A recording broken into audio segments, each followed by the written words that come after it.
sistem sensorik. Sistem sensorik adalah sistem penghantaran rangsangan di reseptor ke pusat otak.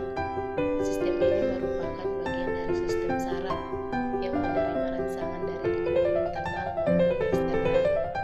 Sistem sensorik menyalurkan informasi ke bagian otak yang berfungsi mengolah informasi melalui stimulus. Selanjutnya, mekanisme pendengaran.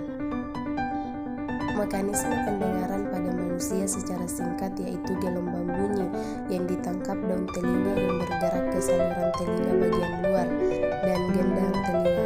Getaran suara akan diteruskan ke tulang pendengaran sampai ke koklea. Sampai di koklea akan menghantarkan cairan limfe yang berakibat mengenai reseptor pendengaran. Selanjutnya apa saja bagian-bagian telinga? Bagian telinga ada 3. Yang pertama, telinga luar. Telinga luar terdiri atas daun telinga dan saluran telinga. Dalam proses mendengar, telinga bagian luar bertugas mengirimkan suara ke membran timpani atau gendang telinga. Daun telinga yang disebut juga dengan pinna terbuat dari tulang rawan yang dilapisi kulit. Pinna berfungsi mengumpulkan suara dan menyalurkan ke saluran telinga. Sementara itu, saluran telinga memiliki panjang sekitar 4 cm dan terdiri atas bagian luar dan dalam. Bagian luarnya dilapisi dengan kulit berbulu yang mengandung kelenjar untuk membentuk kotoran telinga. Rambut yang tumbuh di bagian luar saluran telinga berfungsi sebagai pelindung dan disinfektan. Kemudian yang kedua, telinga pada bagian tengah.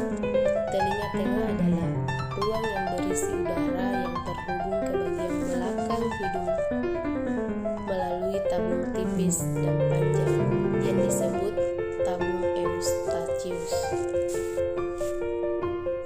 Ruang telinga tengah menampung 3 tulang yang bertugas menyalurkan suara dari membran timpani ke bagian dalam telinga.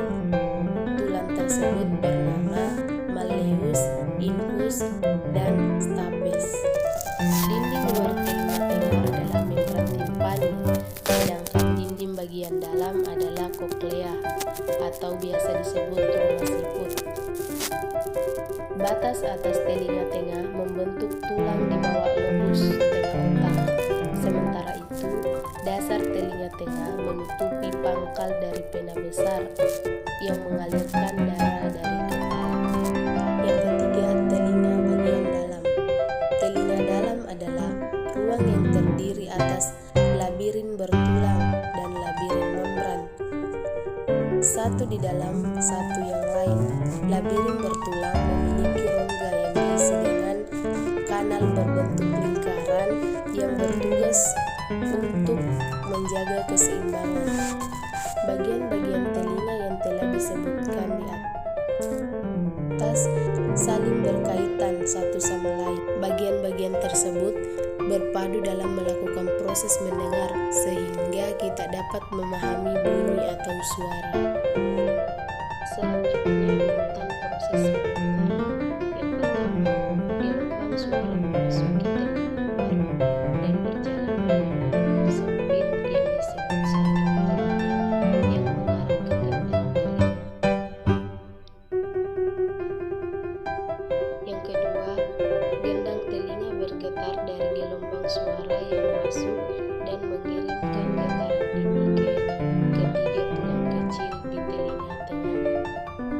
Yang ketiga, tulang di telinga tengah memperkuat atau meningkatkan getaran suara dan mengirimnya ke koklea. Adapun pengaruh otak terhadap mekanisme pendengaran yaitu yang pertama, memblokir suara yang tidak diinginkan. Yang kedua, menentukan lokasi sumber suara. Yang ketiga, menentukan suara nyala dan mati. Dan yang keempat, interaksi rangsangan suara dengan